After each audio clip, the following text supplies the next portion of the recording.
Hey guys, welcome back to another video. In this one, we're going to talk about enzymes. If you like the video, please subscribe to our channel and turn on the notification bell so you won't miss any of our uploads. Let's dig into it.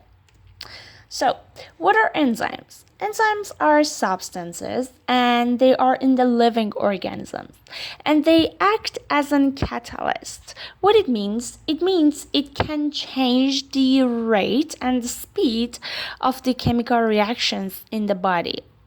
So we have two different types of enzymes. We have simple and conjugated. What it means? If it's simple, it means it just have amino acids. So it's just protein with amino acid sequences. But if it's conjugated, it means it has amino acids and something else like lipids, sugar. And we have examples here like albumin. It just has amino acid, just sequences of amino acid next to each other. So albumin is a simple enzyme. But lipoprotein, they have lipo and protein. Lipo is like lipid. They have lipid and protein, as you can see here. And glycoprotein, so is like glycogen and it's like sugar, so protein, glycoprotein, they have sugar and amino acid. So lipoprotein and glycoprotein, they are both conjugated enzymes. So look at this picture. We're going to talk about the structure of the enzyme. In this one, as you can see, the whole picture is a holoenzyme. It consists of apoenzyme, as you can see here in this gray one, and coenzyme, this one, cofactor, and catalytic site. So the whole enzyme, we call it holoenzyme. Let's talk about each structure separately. So, what is apoenzyme? It's the protein part of the enzyme. So, as you can see, it's the enzyme without the cofactor and the coenzyme. We call the whole thing without the cofactors. So, it's called apoenzyme and it consists of amino acids. So, it's just protein. And it's inactive till you add them the cofactor and the coenzyme. They're inactive, and because they're protein, so they have a 3D shape. All proteins have very unique 3D shape, and it has some specific sites for attachment of the cofactor and the substrate. As you can see, it has very unique sites for attachments of the substrate and the cofactor. So the other one is cofactor. They are not protein. The protein part was apoprotein.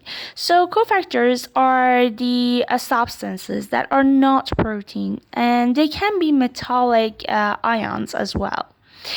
And cofactors help the whole enzyme, the holoenzyme, to do its role, which is the catalyzes the reactions.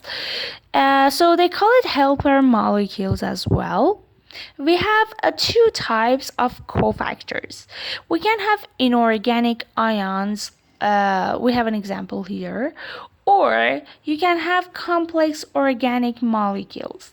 Another name for a complex organic molecule of the cofactors is coenzyme. And vitamins are just some example of the cofactors and coenzymes. So as you can see, you can have just some ions as cofactors, but they are not coenzymes. And you can have vitamins, there are coenzymes and cofactors. About the coenzymes, we have two different types of coenzyme: prosthetic group and the co-substrates. What is the difference? The prosthetic groups, they bind so tightly or even covalently to the apoenzyme. See, if we have coenzyme, and if it's really tightly attached to apoenzyme with the covalency bond and it's permanent, we call it prosthetic group. But on the other hand, we have co-substrates, and they are transiently bound to the apoenzyme. It means if they are just bind to apoenzyme, but they can get released so easily. We call them, where is it? Yeah, we call them co-substrates. Catalytic site. Okay. As you can see, each enzyme has some part for doing the function, which is like catalyzes the reaction. So for that, substrate should go and get attached to the enzyme. This part is called the catalytic site or active site of the enzyme. And when the substrate just goes to the catalytic site, the reaction happens here. So the catalytic reaction happens here, and you have a product at the end, and the product gets released. In the catalytic site, we have some amino acid residue, and this residue binds to the substrate. So when the substrate comes to the catalytic site, the amino acid residues just get attached to substrate, and then the reaction happens and the product gets released. What is really important here is the catalytic site of each enzyme, because they are like proteins. So each part of the catalytic site has a shape. So different enzymes have different catalytic site shapes, and it's really important. It's like key and lock. So just imagine your substrate is like a key and your enzyme is like a lock, like this one. It's each key can just open one lock inside. So if you just put this substrate in some enzyme that it doesn't match the catalytic site, the reaction doesn't happen. But you need to give the substrate some enzyme that it matches the substrate's shape itself. So they call it key and lock phenomenon. Like you can, as you can see in the picture, it's like the substrate is the key and the lock is the enzyme. So you can have lock-key complex. It's like enzyme substrate complex, and then the reaction happens, and then you can have the product.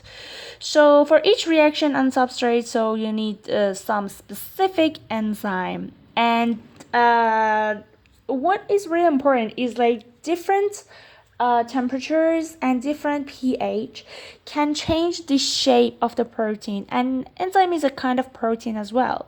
So different pHs and the temperatures can change the catalytic site, and when it gets different, when it becomes different, so it cannot match the substrate's shape. So in that situation, the reaction doesn't happen. So that's why in our body it's really important to not to have very high or low temperature, because in that situation you can just damage your proteins and your enzymes, and it can be really harmful, and even you can die. Yep, that's it for today. Thank you for watching. Bye.